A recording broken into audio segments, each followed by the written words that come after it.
really big to try to dominate all the competition. And what I noticed is it seemed to me, and I got to double check, that their gas is much cheaper than surrounding outlets. And I said, I get it now. They're using the gas as a loss leader to get people into the store. And then you go into the store and you buy a whole bunch of other stuff. And so that's their business model, right? So literally everywhere you look, there are these economic lessons that are really powerful and interesting. And so when I was at Tuskegee, I was thinking the same thing. I was sort of looking at this amazing school, and they've just done an amazing job, and they've got these awesome people there. And one of the things I couldn't quite, I'm still trying to process and figure this out. And I'm going to ask Dr. Mark Brown, I think that's his name, the president of Tuskegee, when he comes to the All Black National Convention.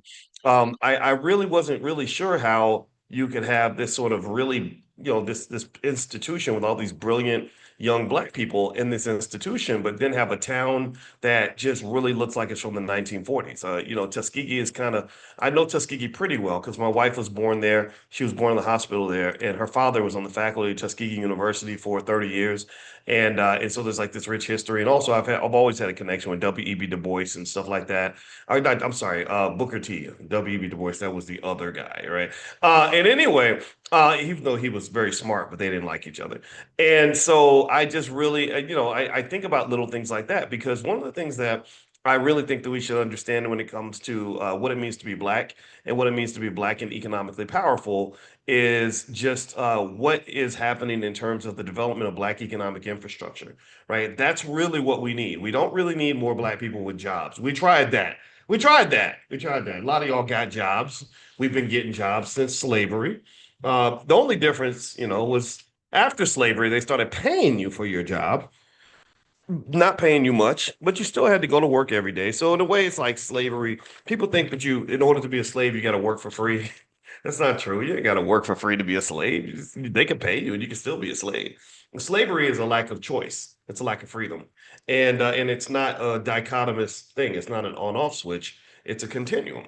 There's extreme freedom on one end, extreme slavery on the other. Most of us are somewhere in the middle, and so the degrees of freedom that you have in your life is determined by how you're positioned, right? So really, when it comes to black people in economics, I would argue, tell me if you agree. Give me a guess if you agree with this simple statement. I would argue that black people, generally speaking, are not yet free. How many of you would agree with that statement? How many of you would agree that right now, black people are just generally not free, that we're not quite, where we want to be. We're not quite, economically solid the way we'd like to be. Anybody else agree with that statement? Or I hope I don't sound like a radical black man when I say this. When I speak truth, some people freak out and they get nervous. I would say that we got a long way to go, right? So I'm not going to say that we are dealing with 1790 slavery. No, we're not. That was horrible. We're dealing with 2025 slavery, which is in some ways, a little more insidious, right? It's not blatant, it's not clear. It's not like, oh yeah, you're a slave and that's how we've labeled you, and you got to go down to the slave auction and we're gonna go and we're gonna go put you on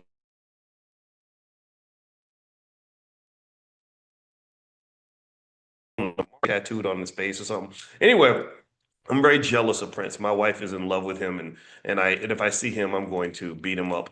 But he's gone now, so he shouldn't speak ill of the dead. But anyway, no, just kidding. He was very talented. But anyway, my point is to say that there is just this kind of thing where we don't really understand sort of how these economic dynamics work and how to sort of break out of that. And I think that one of the biggest, most misleading ideas that we bought into, and we buy into this politically and otherwise, is that more black people getting jobs is one of the solutions to our economic problems. Most of the time, when I hear politicians talk about black economics, it's like job, job, job, job, job, job, job, job, job, job, job, job, job, job, job, job, job. And I'm like, would you shut up? Stop talking about jobs all day. Jobs are great. But what you really need is you need to have mechanisms for job creation. See, there is no job without job creation. Without job creation, there is no job. Can we agree? Right? If without the mother, there is no child, and the father has more power than the child because the mother and the father are the reason the child exists. Do you agree? Business development is the mother, the job is the child. Business development is the machine, the job is the product. Right? Do you understand the difference there? So ultimately, by us focusing almost obsessively on job creation for Black people, uh, we're sort of missing the almost the entire economic boat. We're missing so much in terms of where the money actually resides, where the finances reside. And so what I'm going to do is I'm going to share a video that I made yesterday, couple videos when I was at Tuskegee. It was awesome. It was emotional. It was emotional because we got one we were dropping off at college, and it was kind of weird to leave her in this strange place by herself. But she had plenty of love there. Their family has my wife's family has a rich history in Tuskegee.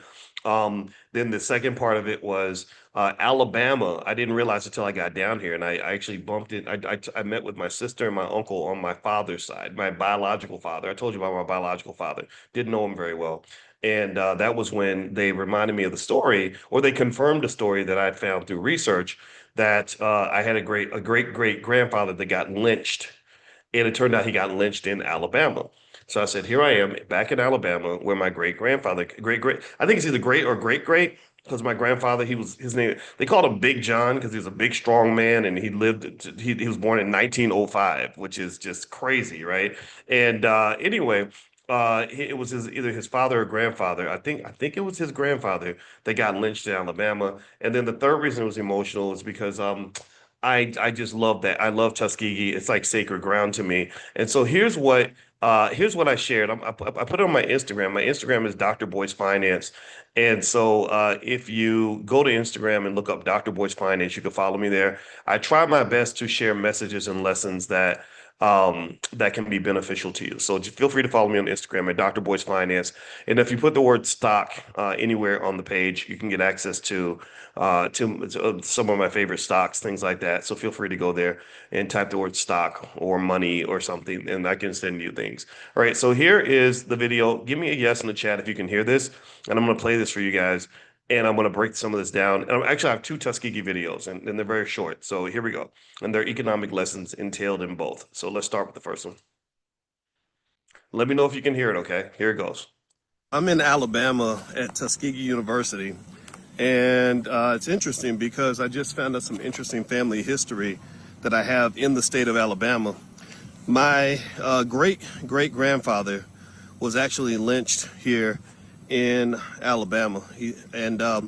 What happened was his wife was at a fair. She was very pregnant, and a white man stepped on her foot, and he was crushing her foot. He didn't realize he was stepping on her foot, but he was crushing it. And she didn't say anything because she knew not to talk back to white people. And eventually she couldn't take it anymore. So she said, "Sir, could you please remove your foot because it's hurting me?" And he said, "I'm not moving my foot for you, nigger." And so my great grandfather, I say great great, but I think it was actually my great grandfather, got a brick and put the brick in a newspaper. He wasn't no punk, and he put this brick across the white man's face for hurting his wife and disrespecting her in that way. Well, a few days later, a bunch of white men showed up at my great grandfather's house, and they had shotguns and torches and everything. And they were riding horses, and they took him outside and they hung him from a tree. They lynched him. And so coming back to Alabama was really crazy because my wife was born here. Her father was a professor at Tuskegee for 30 years. We're doing a lot of stuff with Tuskegee, actually, with the Black Business School. The president of Tuskegee is coming to the All Black National Convention. And that dug me deeper into my history with Alabama. So, when you talk about the ancestors talking to you, man, they've been talking to me. So anyway, I wanted to share that story I think it's a reminder of how close we are, how we're not disconnected from the terrible things that have happened to people in our own family. In fact, my name Boyce actually came from a slave master naming his slave Boyce right here in the state of Alabama. So slavery wasn't a million years ago. It was recently, and Jim Crow was just a couple days ago, basically. So we do deserve our reparations. We do have reasons to fight, and this is and we have to honor our ancestors by showing up and delivering in the way that we're supposed to deliver and being the people we're supposed to be, carrying ourselves with dignity, pride, education, strength, focus, all these other things. Because I'm coming back to Alabama, and just like my great grandfather, I ain't no punk either. I'll see you guys later. Have a good day. Love you. Peace. Okay. So the reason I shared that story was because and it's funny, and I bet a lot of you have stories like this. And I shared that story because I think it's important for us to understand the why. When you're talking about wealth building, you need to understand two whys that come to mind immediately. One why is you need to understand why it's important. Why is it important? Well, it's important because you have a damn job to do. It's important because you have a legacy to uphold. Um, it's important because we've got a standard to meet. And one of the things I loved about Tuskegee is I said, okay, I like this school because they got standards. I met the students. I said, okay, they come from families with standards. These were regular black people. It's regular these are the same black people you would see at a swap meet, at a barbecue, right? Maybe on a carnival cruise, right? Whatever, right? These were regular black folks, but but a lot of the toxicity that you see was missing. Every black man I met, there were a few people that recognized me when I was there. Every black man I met shook my hand, gave me a hug. Every black woman was pleasant and friendly. Every child was intelligent and curious. And this is because somebody in their life set a standard, right? So let's start there. Everybody type the word standard in the chat if you agree with me. Type the word standard. We need to know what's the standard. What's the standard to be black? What's the standard to be B1? The B1 standard, Black First standard, means that our goal is to be the best version of ourselves. Our goal is continuous improvement. I met so many people that I just would bump into, and I bumped into a brother who recognized me at the I was in Bucky's, and it's like a Disneyland, and it's so much fun. And I was in Bucky's, and I ran to a brother who said, "Yeah," he said, "You're that guy," and I was like, "Yeah, I think I am. I don't know who that guy is, but I think if you're talking about Denzel Washington, I could be him because we look alike. But actually, my name is Boyce." And so I talked to this brother, and one thing we were talking about was standards, just self-improvement. He said, sometimes he said I look back on my career and the things I've done, and this guy was a millionaire. He was in real estate. And he was making a whole bunch of money. He said he was on his way down to check out some properties, and he was doing HBCU tours, things like that. His name was Sean, and Sean was and he was like, he said, "Man, I look back and I think about times where I lost so much money and mistakes I made and everything else." And I said, "Yeah, of course you made mistakes." I said, "That's because you're seeking continuous growth. You're taking chances. Taking chances means sometimes it's not going to work out, but you kept going." I said, "Number two, the reason that you look back and you see the past version of you as almost like inferior to who you are now is because you're growing. And when you have a commitment to growth because you set a standard, then what's going to always happen inevitably is look, you can't take yourself too seriously if you're setting standards. What does that mean? If you set a standard, you can't take yourself too seriously because guess what's going to happen if you set a standard and you see continuous growth? You know what's going to happen in the year 2030. I don't care how smart you are. I don't care how fancy you think you are. I don't care how advanced you feel like you are. In 2030, you're going to look back and say, "Oh my God, oh, if I'd only known then what I know now." Because you're going to learn so much between now and the year 2030. You understand? And then you're going to learn more to the year 2035 and 2040 and beyond. And every generation is going to learn more. So every time, if you set a standard and you see continuous growth, and this is what I talked to Sean about. He was a fascinating guy. I could talk to him all day. I had to eventually go because my wife was like, "Okay, boys, it's time to go." But I said, yeah, I said, we're black men who set a standard and we're black men who seek growth. When you seek growth and you set standards, you're always going to look back and say, man, I didn't know as much as I thought I did. So as much as you think you know right now, you don't know as much as you think you did. And believe me, I knew more about finance than 99% of the population when I was 26 years old. I'm not kidding. At 26 years old, I had been teaching college students for 4 years. That's how advanced my thinking was on in financial topics. I laugh at how little I knew back then, right? And that's because there's the standard of seeking growth. What is your standard? What are your principles? What are your values? In fact, I can't even take full credit for this concept. Michael Jordan is one of the first people that really got me to think about this. I don't know Michael. I know Larry Miller, who ran the Jordan brand, but I don't know Michael. Um, and I remember him talking about seeking growth as a basketball player. That's why, if you notice Michael's career, you'll know he got better every stage of his career. Every stage of his career, he was never the same player because he was always looking for growth. Okay. So let's do our second word for today, which is growth. Type the word growth in the chat. So you've already typed the word standard. You set a standard, and your standard is to seek continuous growth. If you're seeking growth, then you're going to win. Do you understand? In fact, let me just tell you how deep that word growth is. I need you to understand this. And this is important for you, especially for those of you that are not where you want to be. If most of us aren't where we want to be. Most of us are trying to get somewhere. Did you know? Did you guess what the top variable is for determining the price of a stock? What do y'all think? I'm gonna give you a big hint. I just told you what it is. It ain't how much money you made. It ain't how big you are right now. It's not how many subscribers or followers or customers you have right now. Do you know what the number one variable is for determining a stock price? It's growth. Growth.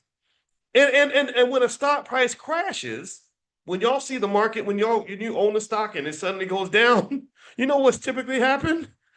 The growth estimates have changed. The growth estimates went down by 2% or 3%. And they're like, oh, no, no, no, because growth is powerful. Growth is important. Growth is a multiplier effect. So if you're seeking growth in who you are, you're seeking growth in your generational wealth, you're aiming for growth in your personal life, I guarantee you, you are a winning asset. I don't give a damn if you live on the street. If you live on the street seeking growth, then give it some time. You're gonna be something better than what you are, far better.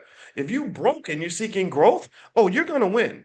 If you're educating yourself every day and you're working with your kids and you're seeking growth, oh, you've already got $1 million, billion-dollar family. And this is one of the financial superpowers you gain from having a doctorate is I don't look at what you are. That's not important to me, honestly. Looking at where you're going, I'm looking at your growth. Growth is everything because no matter what you are or where you are, you're always becoming something. Okay, who you are right now, you're always becoming something. What are you becoming? What is your growth path? That is determined by your standard. If you have a standard and you're seeking growth, then you, by definition, and this is me, remember my expertise in finance was something called asset pricing and financial psychology. Asset pricing means figuring out the value of an asset. You are an asset. Your health is an asset. Your relationships are an asset. Your children are an asset. The black family is an asset. I'm trying to get everybody to just hear me when I say this. So you as an asset have a tremendous amount of value if you have a standard and you are seeking growth. So keep seeking growth. That's what's going to help you win. All right. So before I move on really quick, just a reminder, number one, I hate saying it, but the All Black National Convention, the passes are sold out for this year. We are going to release the Brooklyn passes. We're going to Brooklyn next year. I just want you to know, everybody in the BK, we got to come back because I haven't been since 2017. I know how much y'all loved this when we were there last time. Um, and so if you want to get first dibs on discounted tickets for next year, we sell them at a discount a year in advance. That's a tradition we've held. We'll keep doing it because it's not a moneymaker. We're not trying to sell it to anybody who will buy a ticket. I want the right people there because it has to be the kind of community that will help you get growth. It has to be the community that holds a standard. Okay. So that's why you guys are the first. That's why I pitch hard to you. But if you notice on the internet, I'm not pitching to everybody. I'm not telling every black person everywhere to come in because it's like if you're Harvard University, you don't want everybody attending Harvard. You need people that are ready. So we got a standard. I'm sorry. And I don't hope that it hurt anybody's feelings. But anyway, long story short, if you'd like to be notified when the new tickets come out or notified of any special offers or whatever we do during the convention, just text the letters A, B, and C. Stands for All Black National Convention. Text A, B, and C to 87948, and I'll send you guys the link. As soon as we make the announcement, I will send you all the link, and you can lock in your spot right now, lock it in for your family. So A, B, and C. All right. Now, one more thing. Let's see here. So one thing I want to show you next is since we're on the topic of Tuskegee's, my Tuskegee visit yesterday. I hope I don't sound like a narcissist by making everything about what I did yesterday, but it was so fascinating, so deep for me, and I had so much fun. I want to share another quick little video I did when I was in Alabama, and let me see. This is also my Instagram, Dr. Boyce Finance, and I share some other interesting stuff. Like Dr. Lene Javette says some really interesting stuff about relationships that you may want to check out. She's a smart lady, and it's pretty controversial. It was something. All right. Anyway, but I love Lene. She's awesome. All right. So here's something that I wanted to share. Anybody who has a young person in your family, anybody who has somebody in your family that's going to go to college, anybody that has somebody in your family that's seeking the standard, seeking growth. Um, Share this message with them because this was a message that in fact, the story is told in this video, so I'm not going to retell it, but I'm going to just play it, and I want to analyze this after I finish playing it for you because there's a deep economic issue lesson here that I think every intelligent person needs to consider as you move forward. So here we go. I went to visit Tuskegee University Oh, by the way, give me a thumbs up if you can hear this okay. I want to make sure that you guys can hear this okay. All right. So here we go. today, and I hung out for a second with four black men. They were all Kappas, and they helped me to move all of our stuff up the steps. I was really appreciative, so I gave them some money, and I started talking to the guys. I'll never forget, I was so impressed with these brothers. One was an aerospace engineering major, two of them were finance majors, and one was a health sciences major. And we were just talking, and there were two things I told these guys that I want to share with you. And I think every intelligent young person on earth needs to hear this, and I'm going to tell you why. I said two things you need to do as a black man. Number one, learn AI and learn it in a very advanced capacity because AI is going to take everybody's jobs. I said number two, make sure you know how to start a business in case you want to raise and your boss won't give you one, or you can create a job in case the white man ain't hiring, or you can go create your own situation in case you get tired of being bossed around. And the reason I told them this is because what you see here at many of our top universities, particularly the HBCUs, from what I've gathered, I did not attend one. I didn't even know anything about HBCUs. I didn't have no money to attend any of them. I went to apply for a job at Howard when I was on the faculty at Syracuse. I got interviewed by a Chinese man in the finance department, which I thought was very strange. So anyway, I created the Black Business School because I wanted to create an HBCU. Long story short, the biggest things that we need to do is understand that when you have all of these super talented young people, super smart, super disciplined, doing great things, one of the flaws, one of the challenges is that you're entering into an economic system where you have a strategic disadvantage. If most of our young people are being trained to simply get skill so they can then go work for white folks or work for a big corporation that is owned by another community, that is not positioning them for power. Workers in America get screwed. Even white-collar workers are going to get doubly screwed with artificial intelligence. Working for white people does not lead to a wealth transfer in the black community, which is why you have so many educated black people and black wealth continues to go down. There are three things every black child should understand when it comes to their economics. Number one is the real estate. Owning real estate improves your wealth because real estate appreciates in value. You make money without working. Number two, entrepreneurship. You got to learn how to create your jobs so that your success isn't just your success. You can create success for others. Number three, the stock market is the number one wealth builder in the entire country. If I go to any of the big white universities, Stanford and things like that, and Yale, they have a class of people that they're training not to work for anybody. They're being trained to raise capital, to acquire real estate, and to also own equity, own stock in the major companies in America, because that's where the wealth is built. In fact, if I was able to convince every black person in America to invest the same amount of money they spend on their car note and do that consistently for a 15-year period, every single person will be able to quit their job. Every single person will be out of poverty. Every single person will have generational wealth. In fact, the racial wealth gap will be closed in about 15 to 20 years. Not that hard to do. We just got to execute. Stop playing the okie doke. Stop doing what people tell you and start doing what God tells you. God tells you to be powerful. God tells you to win. I'm telling you to go win. So let's go make it happen. All right. Anyway, I teach class for free every single day. It's called Money in the Morning. It's financial consciousness, aka economic elevation. If you want to, if you're part of the B1 Black First community and you want to join, just text the word morning to the phone number 87948, or if you're on Instagram, you can just put the word money in the chat, and I'll send you a link as well. Have a good night. About to go in here and meet my wife. See you later. Love you. Peace. Okay, so let me break that down for you. And I think you got the gist of most of that, right? And I don't know if these guys are gonna see this or not, but the guys at Tuskegee, they helped us carry that stuff up the steps. They were a freaking lifesaver. It was we had to go 4 flights, and as you know, daughters overpack. They pack everything. They must have everything. Boys, you give me a sleeping bag and a pillow and some ramen noodles, I was straight, right? Girls, no. The room's gotta smell like fresh buttered flowers, and all the pictures have to be hung up, and there have to be cute little lights, like neon lights on the bed headboard that I spent 45 minutes putting together. I'm like, why? You're in college. Why do you need a headboard? But apparently that's just a thing. So anyway, this was my experience, right? So I'm sitting there thinking, I'm looking at this big truck. I got an Infinity QX80. They're pretty big trucks. It was packed from head to toe with stuff. And I'm looking at this stuff and thinking, oh my God. But I've been going to the gym. Y'all know that, right? So I'm ready. I'm ready. I'm like, all right, let's get it. Let's make it happen. So I grabbed the first bag and I'm thinking about the next 12 trips I'm going to have to make up and down the steps. And I saw these guys standing together with some girls. I think I don't know if they were just hanging together because they were in the same organizations, but the girls were AKAs, and I said, "Oh, you're my sister-in-laws," because my sister's an AKA and the boys were Kappas. I don't have any Kappas in my family. My brother's an Alpha, but I was asked to join the Kappas by a very nice, smart man named Gerard Ferris out of Kentucky. And Gerard, he's a nice guy, but I said, I'm not ready for that right now because y'all trying to charge me money and I ain't got no money. So long story short, I asked him, I said, hey, if I gave y'all some money, would y'all help us? Would you help me carry this stuff upstairs? And literally, the first thing they said was, they said, no, we'll help you for free.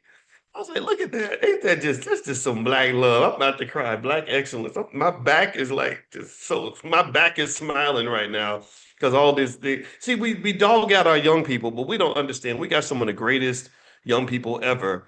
We just got to stop the ones that like to go around and shoot people and stuff. We got to go deal with them, but that's like a small percentage, right? Most of them, 99.9% of our young people won't shoot nobody. But you got that little tiny group, and they just got to kind of give them some extra love or something. Catch them in kindergarten because they ain't shoot nobody in kindergarten. Something happened between kindergarten and 12 or something. I don't know. I can't explain it. But anyway, so these young black people, help me carry this stuff up the steps for free. And I was thinking to myself, I'm not gonna let them do this for free. I'm gonna, we did it all and they helped me. And so we were walking up, and these are smart guys. They were all taller than me. And this just makes me, I'm not, I thought I was 6'3", but somebody keeps telling me I'm 5'8", and it's fake news. That's what it is. But these guys, they were tall, smart, intelligent brothers, and like the kind of guys you would want your daughter to marry. And so we're just walking and talking, and I just started talking about. I said, "Well, what is your major? What is your major? What is your major?" Because I'm a college professor, I can't help but to do this. And one was aerospace engineering. One was two were finance actually, which got me interested for sure. One was health sciences. And I said, and so they were talking about me about what they want to do and the companies that they were being recruited by. And one was going to work at NASA. I think one mentioned General Electric. And I said, yeah, I had a dream job. I got my dream job at GE when I was 21 years old. And it turned out to be a complete nightmare. And he said, really, what happened? I said, well, I thought that making a lot of money on a job was all I needed. I was fixated on making a lot of money because when I was 21, I didn't have any money, right? That my goal was like, I ain't got no money. I got to get some. And so I got this dream job, because I was pretty, I was a pretty good student. And it was absolutely terrible. And it really taught me, man, okay, I can't just be focused on money. That's going to be a pathway to hell. That's how the devil sucks you in. The devil sucks you in. He don't say I'm the devil and I'm gonna do horrible things to you and burn you alive. The devil's like, here's some money. You want some money? I got money. I got some liquor. I got some weed. We got some hoes in the back, right? Like the devil gets you with what you want, right? The devil gets you with material items. That's how the devil seduces you, right? And that's what Diddy did basically. If he didn't have money, nobody would be like, oh, yeah, I want to go to this party and get drugged and assaulted, right? It's like they were like, oh, I get to be next to Diddy and look at how much money he has and look at how much status he has, right? So that's that. So that money can be the devil. So you got to be real careful about that. Money is very powerful. It's very dangerous. It's a drug. And so I talked to him about that, and I said, okay. I said, okay, boys, you talk too much. So let's not give them too much advice. But you got to tell them something. I know it's in you because I can't help it, right? So I said, okay, there's two things I'm gonna tell you, and this is it. I said, number one, I encourage you to learn AI. And I said, look, if you want to learn more, I can tell you more about what I think, but you got to learn AI and learn it at a high level because AI is taking everybody's job. And I said, number two, as a black man, it's really important for you to learn how to start your own business. I said, because sometimes the world does not give you what you deserve. In fact, I dare say most of the time when you're black, especially when you're a black man, that particular side of the world does not give you what you deserve. I hope I assume you would agree with me. I don't really know a lot of black men who got more than they deserve or who got exactly what they deserve. I know most black men I know did not get the recognition that they earned. And I said, I don't want you to have that disappointment. Because in my mind, I'm thinking about all of the anxiety that I've seen because of that. I've seen the depression. I've seen guys turn to alcohol and drugs and other addictions, whether it's sex or gambling or whatever, because they're feeling like the world does not see them and the world does not give them what they need or what they want or what they deserve, right? So I said it's important for you to know how to start your own business in case the white man's not hiring or in case you want to give yourself a raise, right? I said if you're an entrepreneur, I said you don't have to start your a whole business. You could just have a side hustle, and you could say, hey, I want to make an extra $3,000 a month. If you are skilled as an entrepreneur and you know how to sell a product and you can find a market that needs the product that you're about to sell, and you know basic principles like buy low, sell high. Meaning you don't even have to make the dang product. You can go buy it over here, sell it over here. In finance, is a term for that. It's called arbitrage. Arbitrage is where I buy it over here and I sell it over here at a higher price. Literally, I buy bottles of water for $1 at the grocery store and I sell them at the airport for $8 a piece, whatever it is, right? Then you can supplement your income. So even if you love your job, you could still just say, well, instead of asking my boss for a raise, I'm going to give myself a raise because I'm the boss of me. Anyway, I'm the captain of my fate. I am the controller of my destiny. And in fact, when I saw this firsthand in my own experience when I was at Syracuse. um, Academia is a really interesting place. I did not know when I thought in my head, I thought that scholars would be like these really wonderfully decent intellectual people that sat around and just theorized on really complex ideas. And good scholars do that. But instead, you have like a whole segment of super petty, like it's like some really, really super hyper intelligent 4 year olds. I mean, scholars can be some of the most petty, pathetic, immature, narrow-minded people that you'll ever meet in your life. It was amazing. I've seen people have big arguments over whose office was bigger than the other person. I saw one guy demand that his wall get moved back a half an inch, or sorry, a half a foot. So he would have the biggest office in the department because that was in his contract, right? That's how crazy it would be. And so every year, one of the big fights they would have is over who got the biggest raise. So the chairman would decide, okay, you get 5%, you get 2%, you get 1%, you get whatever. And they would fight like hell over who got the raise. And I went to my chairman, and he was a very nice man, named Peter Kovios. And I just said, you know, don't worry about it. You ain't got to give me a raise if you want or don't want to. I don't care. I'm not gonna go to meetings and fight people over 2%, 1%. And the reason I said that was because I had a side hustle. I mean, why the hell do I care if you're gonna give me a $3,000 a year raise when I'm making 30 grand a year, 40 grand a year, 100 grand a year on the side? I didn't care. I'm like, I'm not gonna fight you over crumbs.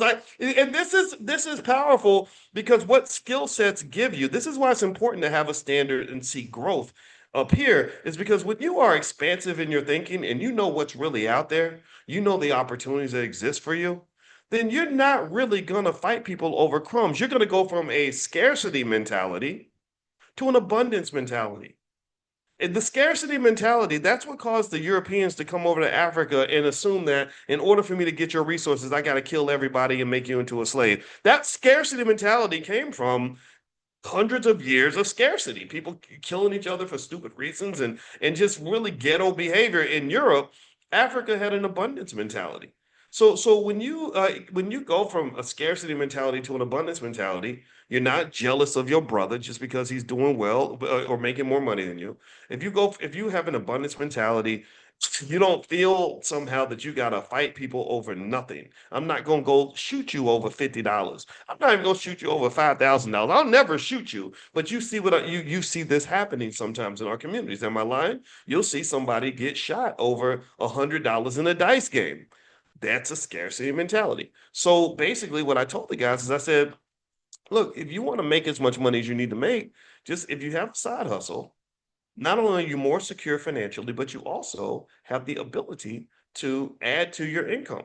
And I, because I talked to a woman who was kind of, she had a job in a business, and she said, "Yeah, but my business doesn't make enough money to pay all my bills." And da da da. I said, "Yeah, but," I said, what I want you to understand is I need you to understand what financial security is. Financial security is not when I have one job that gives me plenty of money. That's not security. That's insecurity because you've got one stream of income. I said financial security is not where one stream dominates and becomes the main thing, or one investment wins and gets you all the money you want. No, security is where you're getting little pieces of money from eight, six or seven different directions, and they pile up and create this powerful super force, this financial basketball team where everybody's passing the ball and they're scoring lots of points for you. Do you understand? It's like you're putting the pieces together. You're building something. It's a system. You have a system of how you make your money, and your system consists of various components so that if one part of the engine breaks down, the other pieces will compensate for that. Do you understand what I'm saying? So I said, look, I said, stop complaining or crapping on your side hustle just because you only made $20,000 last year. I said, do you understand how many people would do anything to get their boss to give them a $20,000 a year raise? You did that for yourself. Hold on to that side hustle. Be proud of that.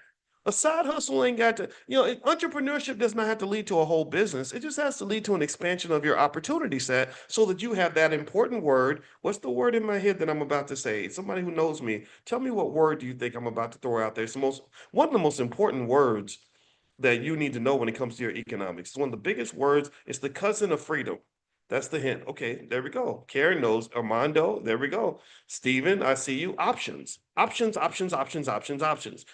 Many people struggle, stressed out financially because they don't have options. They run out of options. When you run out of options, you go into a scarcity mindset. Not only does a scarcity mindset lead to low frequency behavior, like I'm gonna shoot you over $50 in a dice game because there's only $150 to go around for all of us, right? But also a scarcity mindset will put you into a space where you feel constrained and you feel small, you feel weak. You go from being a black man to being a minority, right? And you suddenly feel trapped. And when you start to feel trapped, that's when anxiety and depression kicks in. This is all scientifically based. Rats, when they took rats and they put them in a situation where they were trapped, they had very high levels of depression and anxiety measured by the levels of serotonin in their brains. Do you understand? So when you are able to embrace standards, and when you embrace a growth mindset, which leads to the accumulation of knowledge and skill, then you learn how to see the world in an abundance capacity.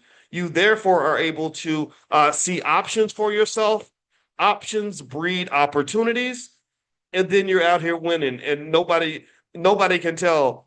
Nobody understands why you're smiling all the damn time because suddenly you see the world as a wonderful place to live, while your cousin sees the world as nothing more than a racist, horrible, depressing pothole full of nothing but limitations. So mindset is everything, and I encourage you to embrace some of these ideas because what it'll do is it'll allow you to absorb the financial conversations better than somebody who's running around restricted. Okay, so let's not give that to our kids. So with these guys, what I was really trying to figure out how to do was to say, okay, what you're doing is great. You've done the foundational work. Let's see if we can be expansive and make sure that you max out the credit card when it comes to what you can do. Because the other thing I mentioned to him, this is another important point I'll mention really quickly, was and by the time I must have done a decent job because after I got done, the guys all wanted my phone number and stuff, and and I hope I hear from them again. Because I love talking to young people. To me, that's exciting for me. And because they're gonna be around when I'm dead, so they can continue the job. Um, but one other thing I mentioned was I said when you learn how to develop systems and business and opportunities around you, it really gives you an extraordinary capability to take solo success and turn that into success for lots of people. Getting a good job is amazing, but that doesn't mean nearly as much as creating 1,000 good jobs. when you can create 10 good jobs, 20 good jobs, 100, 1,000, then you really have unlocked a massive economic superpower, at which point economic success becomes contagious. It becomes contagious in your family. It becomes contagious in your community. It becomes contagious for all the people that you care about. And so when I saw those guys, these tall, smart, handsome young guys with lots of energy that work extremely hard, I said, how do we systematize this? How do we replicate this? How do we multiply this? And the best way to multiply this, economically speaking, is for all those guys to understand and to embrace the idea of systematizing everything that you do and learning how to create jobs for other people so that they can also share that success. So mindset is everything. And if I had it my way, if I could do whatever I wanted, I would go to every HBCU in America and every white school too, because they got black students also. And I would train every single black child to know the basics of entrepreneurship so that they can go out into the world and create whatever opportunity they want. Right now, there are studies that show that most college graduates, white and black and otherwise, are struggling to get jobs. Even computer scientists can't get jobs. Computer scientists from top schools can't get jobs because AI is eating up everybody's lunch right now. AI, and it's just a baby. AI is a baby right now. AI, oh, just wait till 2035. It's going to be ridiculous. And so really, we've got to be the smart ones, which we are. We're naturally the canaries in the mine. We're naturally the ones who see it happening before it comes. You just got to have the courage to act on that. If you have the courage to act on it, then that's how you succeed. So let me just wrap up the conversation for today. I would say to you that let's go back to the three pillars of wealth. There's really only three ways people get rich in America for the most part. One is owning a business. That generates lots of cash flow very quickly if you can do it well. That's why I think mastering the skill of starting businesses and finding markets and selling products is a more important skill than almost anything you'll learn in college, in my opinion, especially when you talk about being black, where there's kind of a scarcity thing happening. You create abundance by having the ability to manifest your economic reality. Number two is real estate. Real estate does not go down in value, typically in good neighborhoods. Real estate is a long held wealth building mechanism, but it also does two powerful things. Number one, it allows you to build wealth by simply paying your rent on time every month, except you're paying rent to yourself and not a landlord. And then number two, it gives great diversification away from the stock market. And then three, it gives you the power and the self-esteem that comes from ownership. When I spoke to Sean, the brother that I met in Bucky's, one thing Sean said to me, he said so many things to me that was so amazing. I love talking to this guy. It literally, I ran to this guy in Bucky's, and it was great. And that's why I love when I meet y'all, because when I meet B1 people that are just out here getting things done, you tell your stories, and I'm like, oh my God, this is so impressive. You should be famous, right? So one thing that he talked about owning real estate and how much pride he feels as a black man, unlocking his own door, going into his property in his house, right? So real estate does create a lot of power and pride, and your ancestors knew this. Your great grandparents understood this. They owned the land. They were looking to build the businesses, right? So when you own things, there's just something that feels good about ownership. That allows you to navigate the world a little bit differently.